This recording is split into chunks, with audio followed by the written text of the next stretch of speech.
सुप्रभात।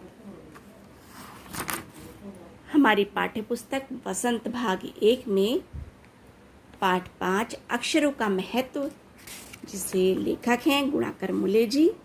आज हम उस पाठ के प्रश्नोत्तरों की चर्चा करेंगे।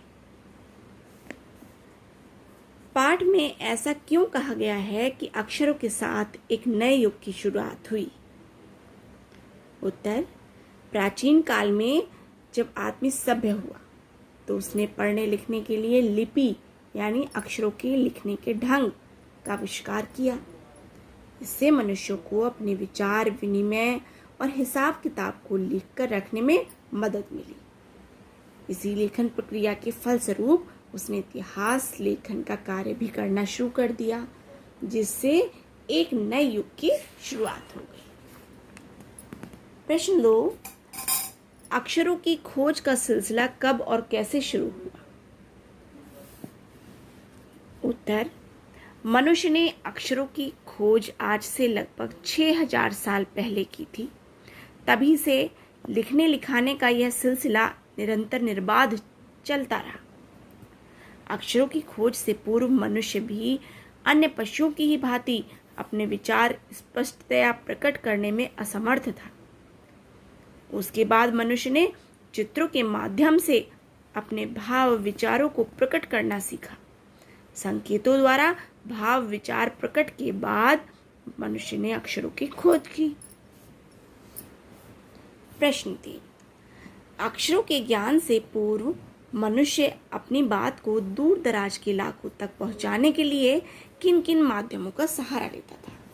उत्तर, मनुष्य ने अक्षरों की खोज करने से पूर्व अपने संदेशों को दूर दराज के इलाकों तक पहुंचाने के लिए कई तरीके अपनाए थे। इनमें से मुख्य रूप से चित्रात्मक भाषा का प्रयोग किया। चित्रात्मक भाषा में विभिन्न पशु पक्षियों के चित्र बनाकर अपने भावों विचारों को प्रकट किया जाता था। तत्पश्चात उसने सांकेतिक भाषा का प्रयोग किया।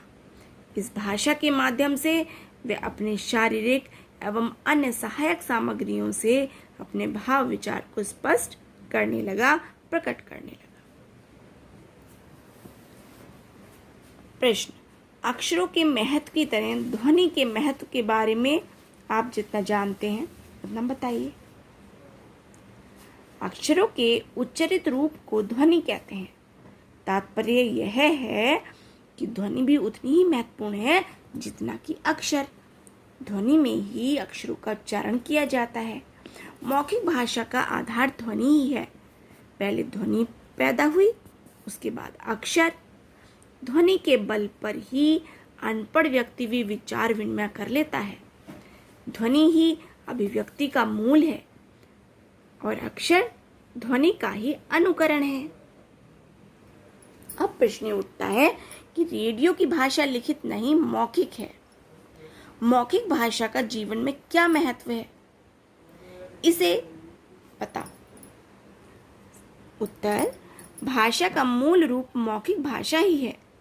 मौखिक भाषा ही विचार विनिमय का मुख्य आधार है। किसी भी भाषा का लिखित रूप तो बाद में अस्तित्व में आता है। धीरे धीरे उसका विकास होता है।